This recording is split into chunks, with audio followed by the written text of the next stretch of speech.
Hi guys, and welcome to my channel. In 3 weeks from today, I am competing in 3 weeks from today, I am competing in my very first triathlon. It's an Ironman half triathlon, 70.3 distance. So that is a 1.2 mile swim, 56-mile bike ride, and 13.1 mile run. I can't believe it's 3 weeks away. That sounds surreal. On the other hand, I'm ready. Physically, I think I'm ready. And just life-wise, I'm ready to get back to normal. I feel like training has kind of taken over my life. And from the very beginning, I think I was saying that, but now it really, really has. My training is just, it's getting longer. And you guys remember how the week before my recovery week, I was like, oh, this is peak week. I've done longer than all the distances that the race requires. And from here on out, all the distances are shorter. I was wrong. I read that wrong. My training plan is linked below if you're ever interested in looking at it. What I did at the very beginning was I took every training plan day and put what I had to do in my Google Calendar. So I have it in there and I see it every day, but I think I had told you that this week was a 10-mile run. Really, it was 12. What it says is 10-mile run at a comfortable pace plus 2 miles at race pace. But I had just seen the 10. So when I got to it, I was like, oh, actually, it's 12. Yeah, and next week it's actually 14. And the week after that, it's 14. And then it's race week. So anyway, from here until the race, it's long distances, basically. And that's good because it makes me feel extremely prepared. I can't describe the sense of accomplishment that I feel when I'm like, oh, I just did longer than the distance that is required for the race. And I didn't die. And I feel fine. And my times are decent. This is crazy. So today, this week, my shorter workouts, like my shorter bike rides, I think were an hour. And my shorter runs, I think were 6 miles. And my shorter swims were like 1,600 yards, I think. But then on the weekends, I do longer stuff. So yesterday, I swam 2,200 yards and ran 12 miles. And today, I biked 60 miles with a transition run. Anyway, it's all linked below. I just mean to say that back when I thought I had reached the hardest part and that it was all going to be easier from there, I was wrong. So yeah, I really just feel proud of myself for powering through these training sessions because I think for a week or two now, I've been feeling physically ready. And so when I'm 2 hours into a run, I really want to quit. This week especially, physically I feel fine, but mentally, and I feel like a broken record at this point, I get bored. I get bored with the run. Even with the biking, it was like 3.5 hours of biking. And eventually, I'm just tired of it. I'm ready to do something else with my day, And I reached this point where I'm like, okay, I've run 8 miles. I could do 12, but do I really need to do 12? Am I going to benefit from having done 12? I could just do the 8 and quit, and that's enough. Same with the biking today. It was 60 miles, and honestly, after like 35, I was like, I'm good. I'm ready to keep going. I could do it. I just don't need to, but I did. So I'm really proud of myself because, like I said, I feel this incredible sense of accomplishment knowing that I've actually completed all of these distances in a reasonable amount of time, and physically I feel fine. So that's good. I just have to keep doing that for the next 3 weeks, which is a lot. Actually, the next 2 weeks. That last week leading up to the race, all the distances are actually super short. I've double checked. But, it's because I'm like tapering so that I have lots of energy for race day. Anyway, proud of myself for that. Also on like a mental aspect, this week I have felt like a lot of anxiety in ways that aren't logical. They're manifesting themselves in other ways. Like I've been having a lot of really bad dreams.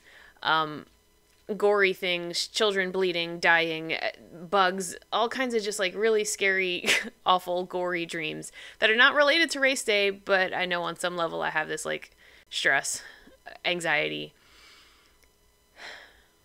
But like logically, when I talk about it, I tell you guys, and I truly believe, yeah, physically I'm ready, mentally I'm ready to get it over with, blah, blah. But I realize I have this like deeper level of anxiety that's coming out in other ways. Also, I don't know, some days during the week I would be at work and just like finding it hard to breathe for no reason at all. Again, I think it's like a subconscious level of anxiety. I had several moments this week where I had to like consciously breathe because I felt like I was suffocating. And I guess that's kind of what a panic attack is. And I don't think I had like full on panic attacks. I'm just like, I think I have this like subdued level of stress. Also, something that is a little more logical, if you recall 2 weeks ago, I had the aero bars put on my bike, and as I've trained with those, they make me very nervous. The thing about the aero bars is that they're super, super narrow, and they let you like hunch in and down, which is great. The in and down position is not the scary part. The scary part is that it's very narrow, because when you're on the like outside parts of your handlebars, you have a lot of width to control the movement of the bike. But when you're very, very narrow, you don't have a lot of movement to control the bike. So I have started watching more YouTube videos about riding on aero bars, and I have almost had panic attacks just watching these videos. Like, I realize mid-video I can't breathe and my hands are like sweating. So, my husband and I went to the bike shop yesterday, actually, to learn how to change a flat tire, which I had been talking about for a while. But I finally signed up, and I went, and it was like a one-on-one thing. And that was great. It seems pretty straightforward. I am going to actually practice in my driveway at some point. Hopefully that won't even come to pass, but I do feel ready to change a flat tire if I need to. But I also mentioned to the guy at the bike shop, like, whoa, riding on aero bars is really kind of scary. And he said, look, only do it if it's benefiting you. Only, if it makes you go faster, then use them. But if they're going to slow you down, if you're going to crash, if they're going to make you really nervous, then don't use them. And that really kind of put me at ease. Like, obviously, I don't have to ride aero bars. They're just there as an option. But, I can still keep my hands in, like, the position I've been accustomed to, and it'll be fine. So, just some, like, levels of anxiety that are kind of popping up. Some other really good advice I thought I would share. While I was on my training ride, I think I told you guys there's this one lady who does the training rides at work with us who is very experienced in triathlons. Not my coach, but another person. And she has done many half Ironmans and full Ironmans as well. And she and I got to chatting one day, and she was like, so how are you feeling? And I said, pretty ready. Physically, I'm not sure about mentally. And she told me that one of her friends was recently traveled to Montreal for a full Ironman and had been training all season. And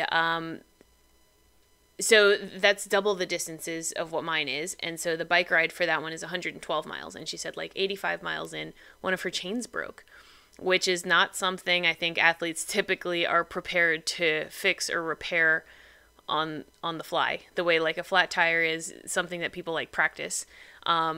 She obviously didn't have a spare chain, and so she like waited for the crew to come help her out, and I think they replaced her chain and they let her finish the bike ride, but she was way behind and they didn't even let her start the run, so she didn't get to finish the race.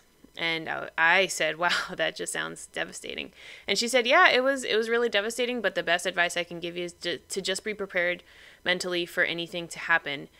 You might not finish, and that might be completely out of your control. So you can't rely on your race day results to feel proud of yourself. Feel proud of yourself now because you're doing it. You're putting in the work. You're completing these distances. You're super consistent. You're doing great. And this is the moment you have to be proud of. Because on race day, something terrible might happen at the very beginning and you don't even get to finish. And if all of your self-pride is waiting for that moment, that's foolish. So I thought that was really wise advice, that anything could happen on race day that may or may not be your fault, but that doesn't mean you shouldn't be proud of yourself. So made a lot of sense. I think there are a lot of things that could go wrong that will be my fault, like maybe I'll just like crash and fall or something. But she's right. There are a lot of things that could happen that are outside my control, and if that does come to pass, then oh well, I will definitely still be extremely proud of I'll be devastated in the moment, obviously, but I am already like super proud of myself. The fact that I'm doing this 6 days a week, every weekend I'm completing the distances that are required for this thing, that's insane. I, on some level, really never thought that I would get to this point. So I am proud of myself, and I thought that was wise of her to share. So what else for this week? Oh, what's been surprising is that my paces have actually gotten faster. I think I told you guys last week that my swim pace has increased. I'm faster swimming out of the blue, and that has maintained this week. So for 500 yards at the very beginning, I was doing it in 10 minutes. Then about 8 weeks in, I got it down to like 9:20. And then now I'm at like 8:20, and that has been consistent. So I'm on track to finish the full swim in about 36 minutes. Actually, today I went through and kind of added up all of my times. I think for the swim, I'm at about 36 minutes for the bike. And I'm just talking like comfortable, leisurely paces, not like in any sense sprinting or pushing myself or anything. For the bike, I'm on track for 3 hours and 25 minutes. And for the run, I think it was like 2:40. Anyway, I added it all up and I was just shy of 7 hours. I think I was like 6:45 or something. So even given 10 minutes in each of the two transitions, so like the transition between the swim and the bike, and then another transition between the bike and the run, I've seen people take about 10 to 15 minutes in the transitions. So even with that, I'll be finishing at maybe 7:15. And the cutoff for the race, like if you don't finish in 8.5 hours, they just don't let you finish. And I'm looking at like 7 or 7:15 at like comfortable, leisurely paces with a slow ass run. So once I put all that together, that really kind of blows my mind. I'm really just like happy. I'm really, really happy with where I am. I mean, I feel like it can only get better from here. At this point, like I said, the next couple of weeks, I'm training these like really long distances. And so I think it's only going to get easier. So I'm happy. I'm feeling ready. Last thing I will share is that I have modified my eating very slightly. I haven't talked about my food too much. I have been sticking to keto macros throughout the entire training. About 3 or 4 weeks ago, I decided to incorporate more vegetables just to get some added carbs because I don't know why, just to test it out. And that did not go well. I felt very bloated. Felt like I had to go to the bathroom like all the time. It was miserable. So I have scaled back on that. Now I feel better. I feel back to normal. This past week, I also significantly reduced my dairy. I wasn't completely dairy free because I was still like cooking meats in butter and things like that. But I cut out the heavy cream from my coffee, and I cut out sour cream from my life. And I think I was just going really hard on those, and cheese. I was going really hard on those. I was doing like a coffee in the morning with heavy cream, and then a tea in the afternoon with heavy cream. And then like my lunch was often some kind of meat with sour cream and cheese, and I was feeling kind of bubbly in the gut, and I wasn't sure if it was dairy related, and I don't think I'm intolerant to dairy, but I had heard that reducing dairy would help that kind of thing, and it has. So while I miss it, I do miss dairy, I think I will incorporate it back into my life post-race. I think I can hold out for the next 3 weeks with very minimal dairy. So just to feel better, because at this point my distances are so long, my times are so long, I can't be feeling like I have to go to the bathroom all the time. Like, I'm going to have to go to the bathroom during the race probably once or twice, but if I can minimize extra bathroom trips, that will be great. So and just like running with a bubbly gut is not a good feeling. So at this point, I feel like I'm even more fine-tuning my nutrition, and I think I'm doing really well. So I'm proud of that too. So anyway, I am feeling great. Thank you guys so much for watching. And 3 weeks to race day. That blows me away. Also, Susie's race is 2 weeks from today, and I will be at her race and documenting that. So I'm excited to share that with you, and I'm just happy. I'm really happy. Thanks so much for watching, and I will talk with you soon.